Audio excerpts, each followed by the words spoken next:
Hey there, fellow cavemen. Rhadamant here. Thank you for tuning in to Vintage Story, Episode 3, The Copper Age. So what I'll do is I'll remove these other spots here and find exactly where I want to settle. Near or on the land bridge. And then I'll start working on copper so that I can actually build a stonework thing. Can you take into account the Secret Valley base?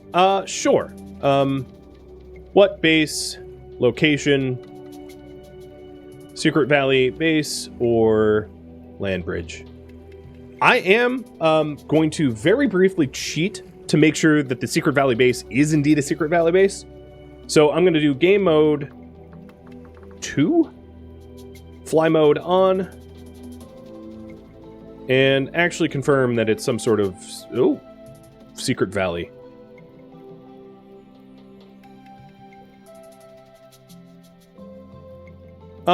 It's a plateau. It was not hollow like I initially thought. So, for the benefit of you, the viewers, I'm just going to keep the no-clip speedy mode on.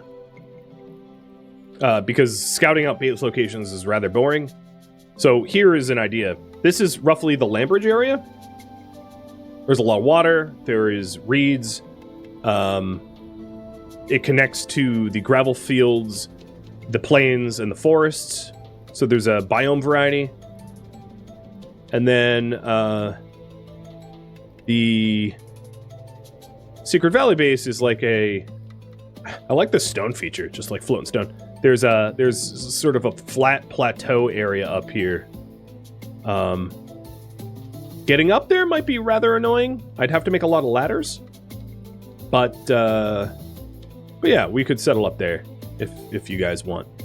So now that you've actually seen it, I'm gonna poll again. I know, obnoxious, but I feel like a lot of people voted before they actually got to scope the thing out. And while we're here, I'm just going to take a briefest look. And one could definitely argue that this is like cheating, flying around like this, but I'm not looking for vital resources. I'm looking for building spots. So it's not like I'm trying to like find copper right now. I'm just trying to do the homework of like, where do I want to settle? And whoops, I fell. Yeah, I would say geographically, those are maybe the two most intriguing spots. The land bridge, which I could do like I could really lean into it and have some sort of like interesting stilt house, like swamp style stilt house, you know, go full Yoda. I mean, I am on Yoda seed, or the hills over there. And here I cheated. There was a little peat there right next to my home. Wow, I lived next to a peat hill and didn't even know it. All right, so let's get back into survival mode, which is game mode 1. Took a little fall damage. Let's say that that's the price of scouting. And I will cook the meat while I'm here.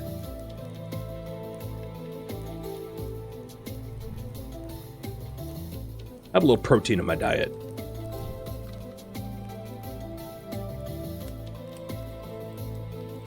All right, one more minute to vote. But I don't think I actually need to do much on the land bridge. Like, I like it.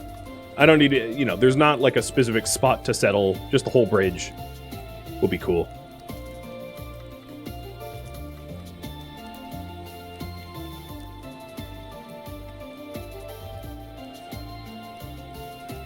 I want to make sure I add enough. Ooh, don't set myself on fire. I wanted to make sure that I add enough peat to this fire. Yep, it's warm enough. It should cook. It ran out of fuel, but it cooked through. Wasn't even my kill. Right, buddy? All right, land bridge it is. So current goal right now is find copper for better tools.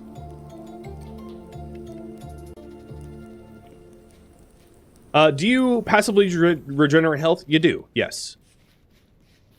It's slow, so it's certainly not going to help you out in the middle of combat. And then wearing certain equipment will slow down your passive regeneration as well.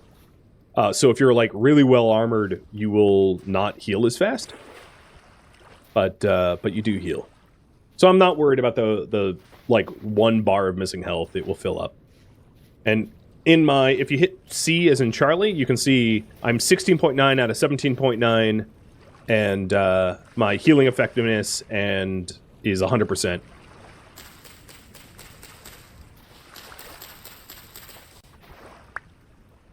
Oh, that's a seashell. So seashells are mostly for decoration, but you can break them down into lime if you aren't able to find chalk, limestone, or marble, which makes lime as well. So there is quartz bits here, which means that there's quartz here, and then this is also blue clay, so I'm going to mark this down. It's actually right next to my potential base location, so quartz and blue clay. Neat. I don't really have use for quartz bits at the moment. It's like far past my tech level to be able to utilize.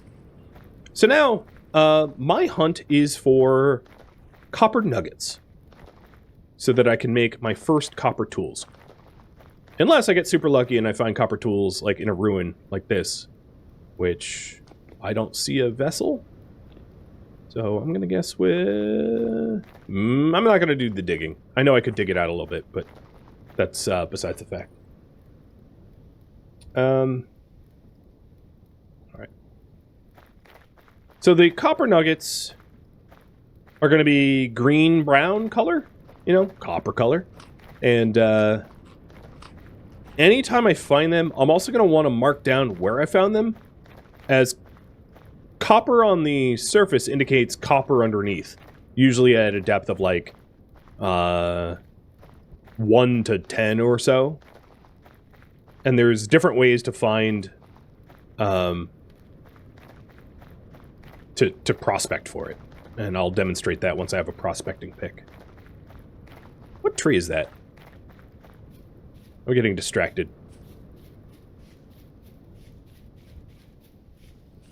It's a Crimson King maple. All right. So you can find copper anywhere. You can find it in regular forests, but it's just easier to spot copper nuggets in gravel fields because there's not the plant life to block you from seeing. And there's also some like really high value stuff you can find just like wandering around as well, like meteoric iron, for instance, which is insanely useful. Oh, here we go. Here we go. Native copper bits. So, right where I'm standing, I'm going to mark it down as copper. And I am going to need... So these bits will melt down in a crucible, and each tool is going to require 100 units of copper. So I'm going to need a lot more copper bits than this in order to make my first 2 tools. But once I have a pick, like if I dig around a little bit, I might actually be able to find copper nodes. Not that I can make use of it without a pick.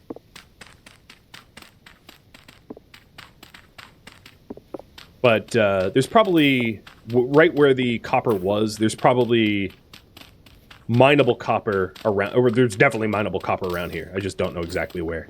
I'm not going to waste my time and destroy my shovel doing this, though. I just want to find more native copper.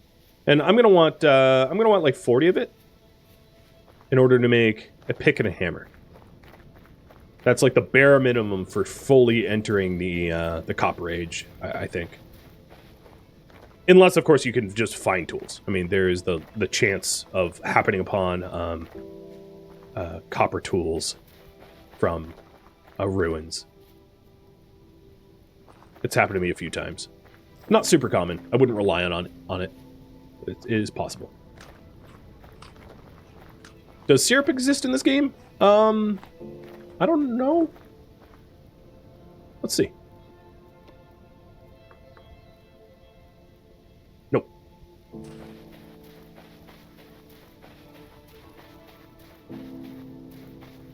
You can make juices, though, which is similar-ish.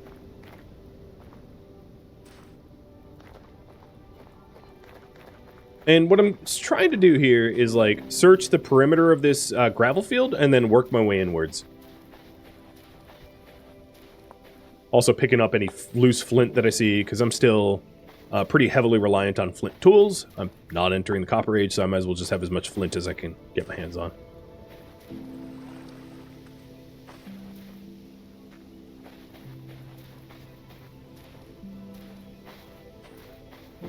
Once you have your... So it's pretty labor intensive to get your first copper tools, because you have to essentially forge. And another thing I could do is I could show you the panning method.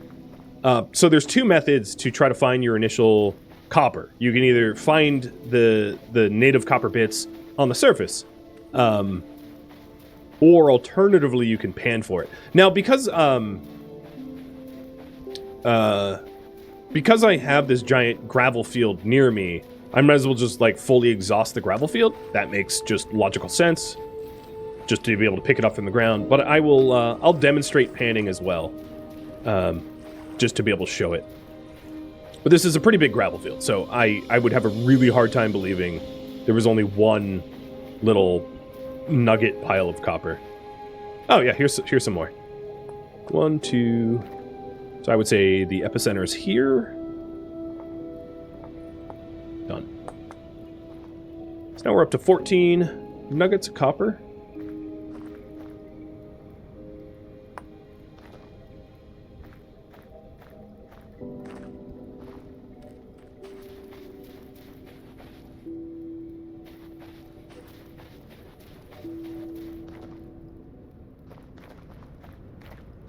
And pretty soon, I suspect that my pit kilns will be done with their first firing, and I'll end up having a lot of very useful tools. I'll have the storage vessel for food, and I'll have the molds for metalworking. That butterfly being brown made me think it was copper for a second. Surface copper basically guarantees, for the most part, that there's subsurface copper. So that's why I'm marking it on the ground of all these copper spots. Because once I have a pickaxe... Oh, here's some more. Once I have a pickaxe, I'll return here and dig around this area looking for the subsurface copper that is in stone. So underneath these surface copper is stone with copper in the stone. And you can get kind of an immense amount of stone that way. Or metals, rather, that way. I mean, that's more or less what entering the true metal age is. So while I'm looking around for the surface copper to make my initial tools, I'm just marking down everywhere so that I can return there. Because this giant gravel field is going to be a wealth of copper for me. Possibly all the copper I'll ever need can be found in this gravel field. Because at some point, you gather enough copper and tin to make bronze, and then very quickly, if you're enterprising, you can create a bronze anvil. So the only anvils that you can make through molds is copper and bronze anvils. If you want to make a iron anvil, you have to forge it. You have to smith it, which requires... which can't be done in molds. But you can almost entirely skip the Bronze Age if you just make like a bronze anvil and then use the bronze anvil to make the things that you need to go to Iron Age. I probably won't be doing that just because bronze tools are pretty good, and I don't want to rely so heavily on finding iron because iron can be tricky to find, and I already know where some tin is. So that's a really good head start. All right, copper.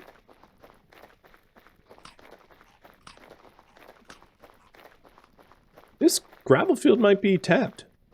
I mean, I could start descending, but I'm very likely to get into trouble very quickly. I can see quartz down there, but no copper.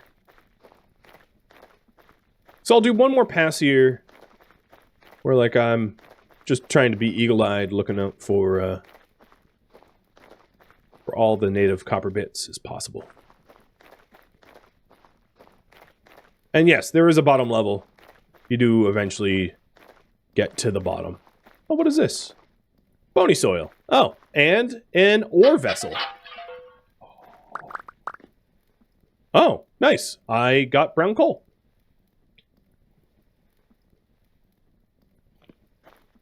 That's pretty handy. It's maybe not the ore I was hoping for, but I'm not going to complain.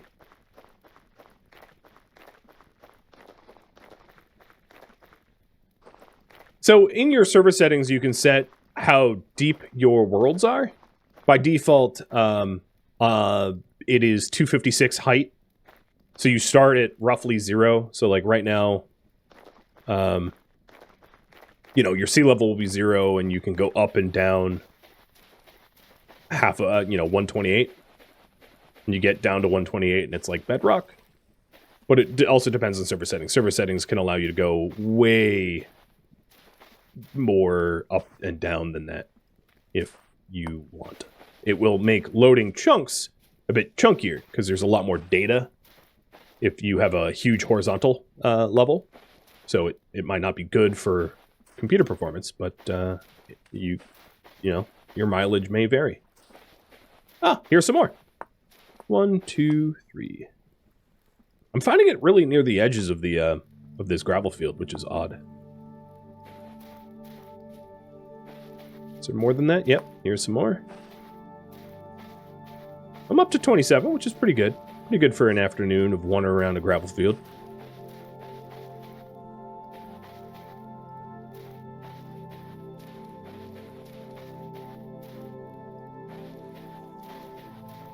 It's getting dark, so I should head home.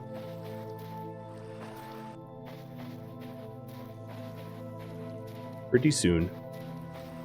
Oh, more native copper bits.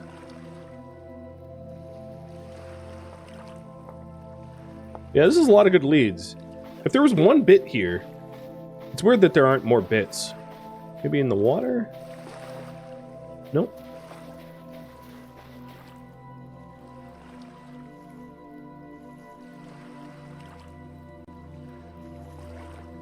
Dog treats. There you go. Here you go, little Yoda.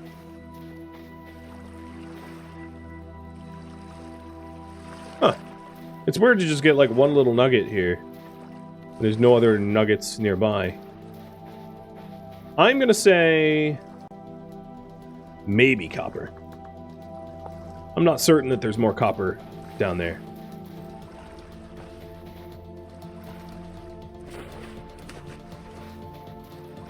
And yes, I'll likely pan for the remainder.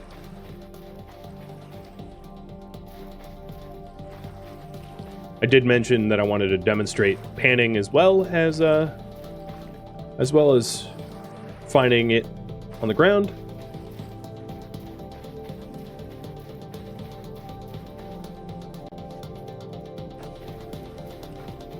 Water physics are very similar to Minecraft, yeah.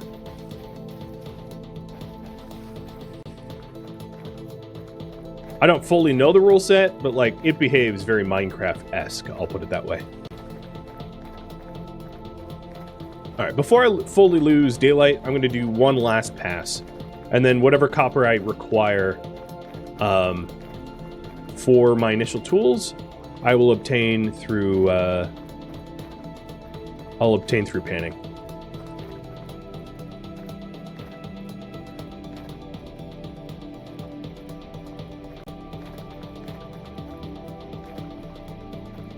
Come on, RNG. I'm also running low on food, and I don't have any in my inventory, so on my travels back to home, I should forage what I can, because you can absolutely starve to death. I've done it. It's unfun.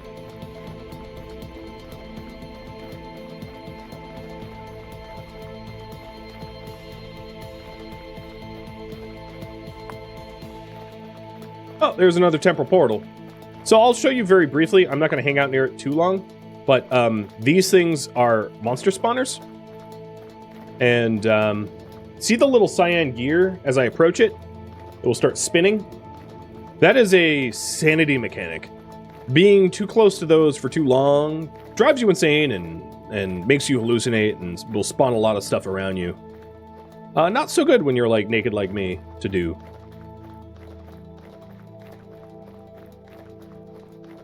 And there's a lot of other mechanics that like will make you insane like that, especially the temporal storms, which I didn't even check. Huh. It didn't give me a warning about first temporal storm. But yeah, you gotta be careful about that, being around those really early on, because they can be dangerous. All right, I've lost enough. I've not lost enough daylight. So here's what I'm going to do. I am going to grab a little bit of gravel from this gravel field, and I'm going to pan it tomorrow.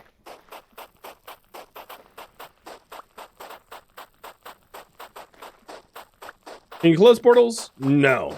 They go away on their own, though. Not that I know of. I could be wrong. Again, I've only been playing this game since Monday, so I'm not an infinite font of information about it. I've just tried to learn as much as I can in the few days allotted. Because this is a viewer choice stream, which means you guys voted for me to play this. So until the polls closed, I didn't know I was playing. Which the polls closed on, like, Sunday. Alright, 21 pieces of gravel should be... Oh, 21. Let's go back. 21 pieces of gravel should be enough. So let's go back to our little hovel home. And try to forage up a little bit of food on our path there. One thing is, like, make sure not to go too deep into the water. It will extinguish your torch. The reason to keep a backup torch in your backpack is your backup torch in your backpack won't extinguish if you dip too far into the water. So that you can have, like, a backup light source.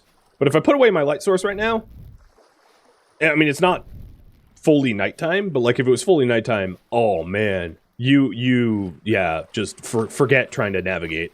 You're not going to find your way home. It's a bad time. I've definitely been lost in a rainstorm and my light went out and I was just like, well, okay, I can't even see 3 feet ahead of me because it was like a new moon or whatever, and I was screwed. I was just like huddled up trying to like dig a hole into the hillside to conserve, you know, body heat and try to light a fire. It was a bad time. So learn from my mistake, have a backup torch in your backpack, and don't go into deep water if you can help it, because you'll extinguish your torch. So my character's rather hungry, and I'm going to try to forge up a little bit of food with the 0 visibility that I have so that I don't wake up starving. Worst case scenario, I could always cook cattails, but no, I'm finding like black currants and stuff. Yep, give me some cranberries.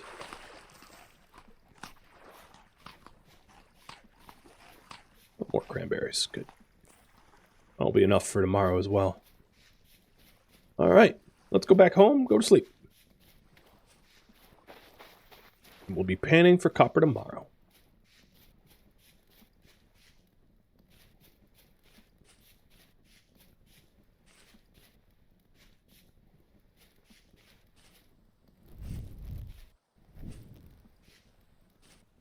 All of the kilns are ready to go. I don't have use for them at the moment, other than the storage vessel. So let's grab the storage vessel. Torch burnt out, so put another torch in. I'm going to want to make yet another torch. That's really easy to do.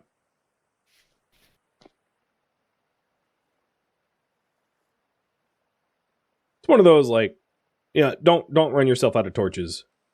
You'll regret it.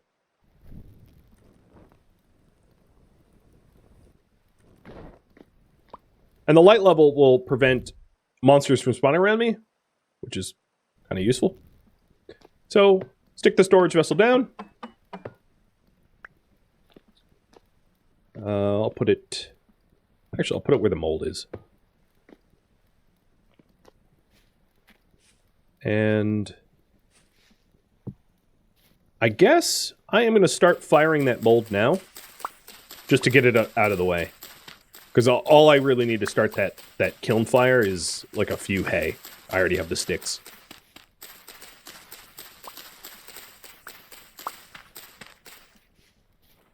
Because it does take a while to fire stuff.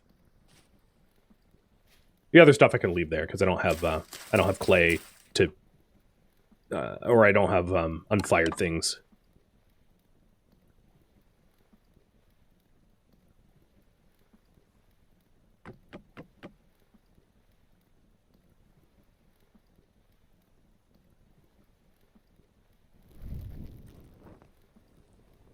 With peat, it's twice as fast. Good to know. Too late, but good to know.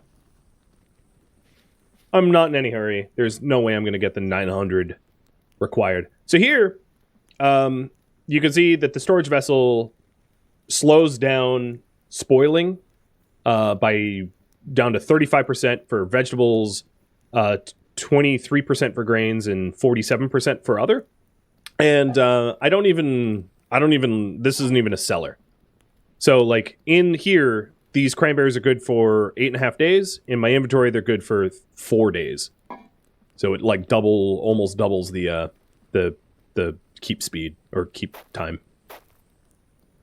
It's kind of nice. The other thing is like I could put whatever I want in there. So I'm going to stick resin, clay, cattails, fire starter, and brown coal, and just like, you know, what the other stuff I don't really need on me. I'll keep the flint and the sticks so I can make extra tools. I'll even put the native copper away. All right. So now that let's get up. Now that I've walled this up, technically I live in a cellar right now. So as you can see, the modifiers is greatly improved, where these are now storing for 15 days, and that's because this is no longer open to the air.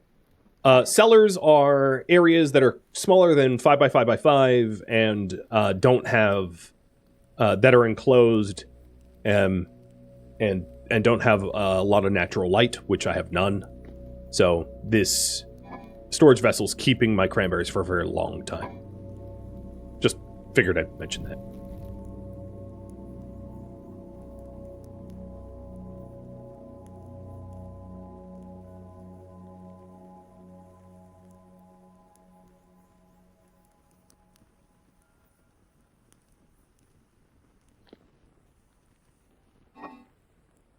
All right.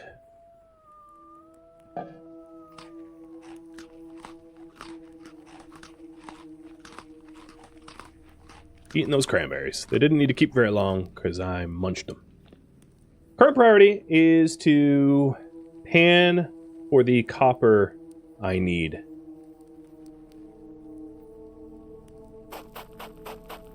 It's probably still dark. Oh no, it's not dark now. Alright, so in order to do that, the first thing I want to do is let's grab the pickaxe mold and the hammer mold and put them inside. They don't need to be, but this is where I'm going to pour the molds once we have them. So there's the molds. Then we also want to grab one of the crucibles. And then I also want to grab the cook pot too, and a bowl. So I have a bowl, cook pot, and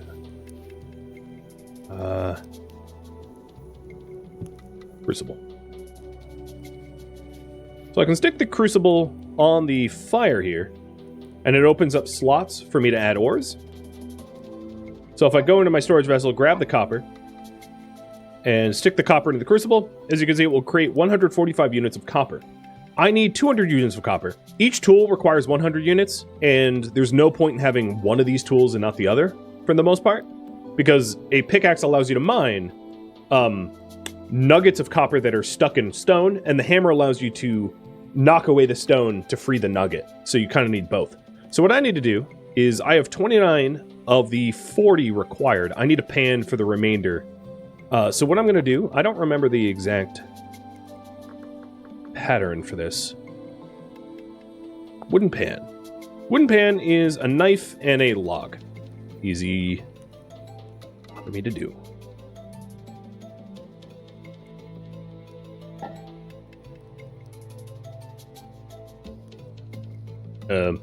Wait. Hold on. Small brain time. Oh, okay. Log here, knife here. There we go. Wooden pan. Let's put away the fire. Put away the bowl. I don't need the bowl at the moment.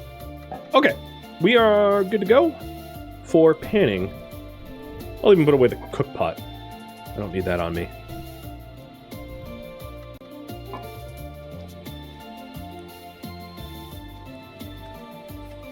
So I'll demonstrate how to pan. I didn't really need to grab the gravel from the gravel field. As far as I know, like all gravel's kind of the same in terms of pan benefit. But in order to pan, you need to be in the water. And you just grab, with right click, while holding your pan, some of the gravel. And then look at the water and right click. And you sieve it for material. And you don't always find stuff, but you can actually find, like, useful items. So, here we go. We got granite stone. Don't need it, so I'm going to throw it into the woods. So sometimes you'll get copper bits. Sometimes you'll get even silver or gold, which can be really useful to make... oh, another granite stone. Yoink. Which can be really useful to make black bronze, which is an improved version of bronze. The bronze I'm probably going to start with is just tin bronze, made of tin and copper, but black bronze is like silver, gold, and copper.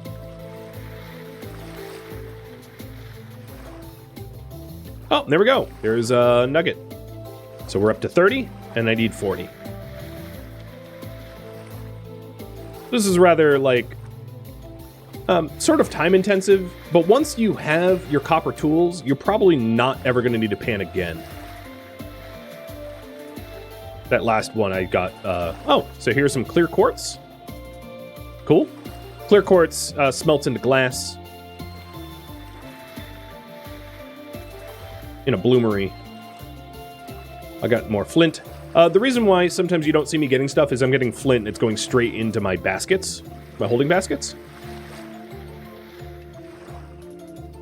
Oh, I got a rusty gear. Rusty gear is essentially currency. That's kind of nice.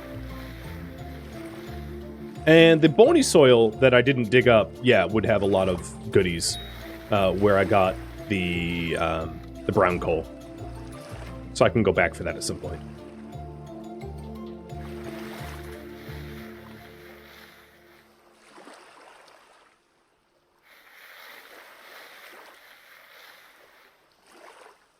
God, so much granite.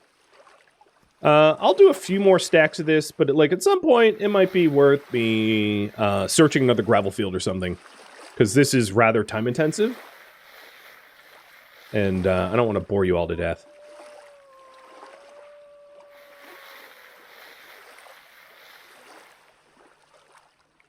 Two nuggets so far.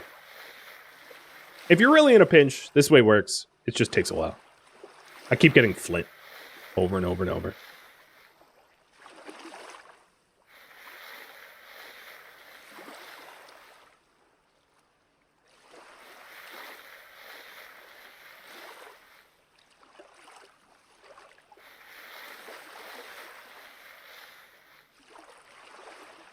Another thing you could try is the sand here, this river sand, this granite sand. So let's do that. See if this is any better.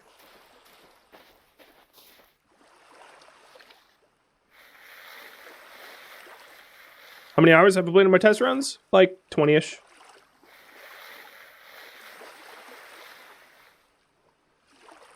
What is this even? Quartz? Yeah, it's been giving me quartz. Oh, I got zinc. A nugget of zinc.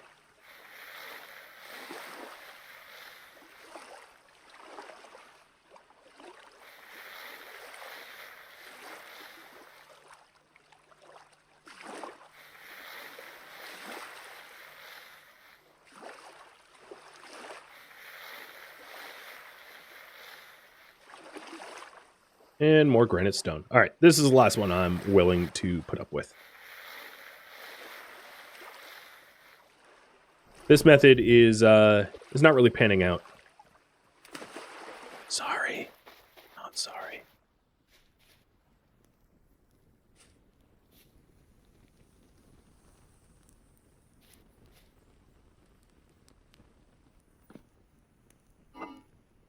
things I don't... Ooh, I'm out of space. I'll just put the pan on the ground. Bowl and cooking pot go on the ground.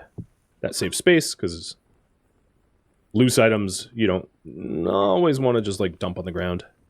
And, alright, so I would say I searched this gravel yard pretty good. There is another one northwest of me that I'm going to go to now.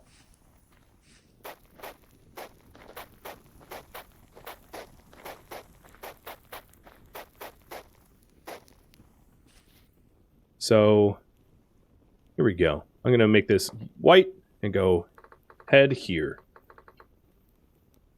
And then my guess is, like, I'm going to be able to get all the remaining copper I need from this new zone. Oh, hi, Wolf. Bye, Wolf. You know what I realized is I don't have a death counter on my UI. I probably could have used one. So I'm heading through the forest. Things to look for would be forageables for me to eat, because my character's rather hungry. Resin from pine trees, although I'm not going to be sightseeing so much to try to find resin, because it takes a while to, you know, if you really want to be thorough and look at every pine tree. Terra Petra, the really good for farming soil, if I could find it. Although it's kind of hard to spot in these kind of dense forests because there's so much tree coverage. Sticks, honey, listening for bees. Look up at the stone occasionally to see if there's any native copper in the granite. You know, that kind of thing. Matured vegetables, that would be another good thing to find. Mushrooms, etc. Anything I can put to use.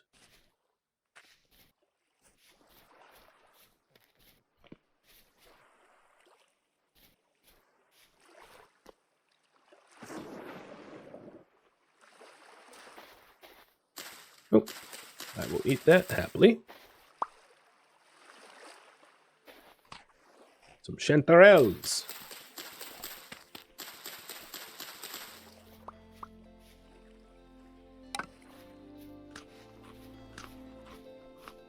Is that flag? Let's check it out. Yep.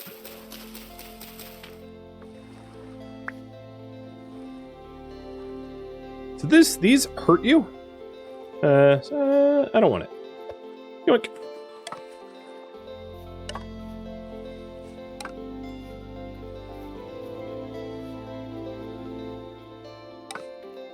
And so I don't have to, like, cut down so many tree or branches when I get home. Picking up branches while I'm passing through is always useful as well. One thing I probably should have done is kept the gravel, because some of this terrain might become impassable with, like, a double high jumps. So having some soil or gravel on you so that you can build up is nice.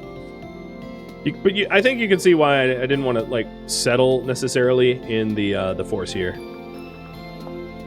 Deer ear. I can eat that too.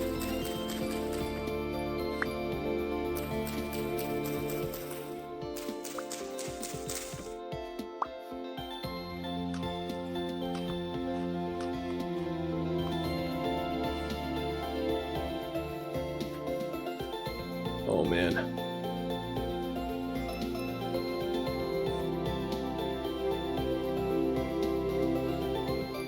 Ah!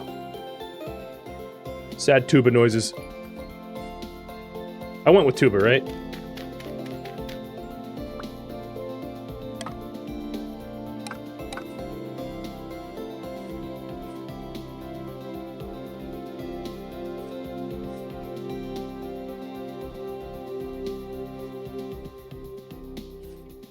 Let's try to hug the plains a little bit more, because it's going to be easier to traverse.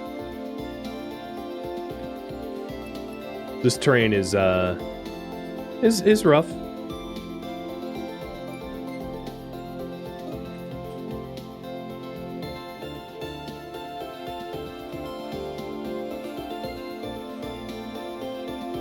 But it will pay off.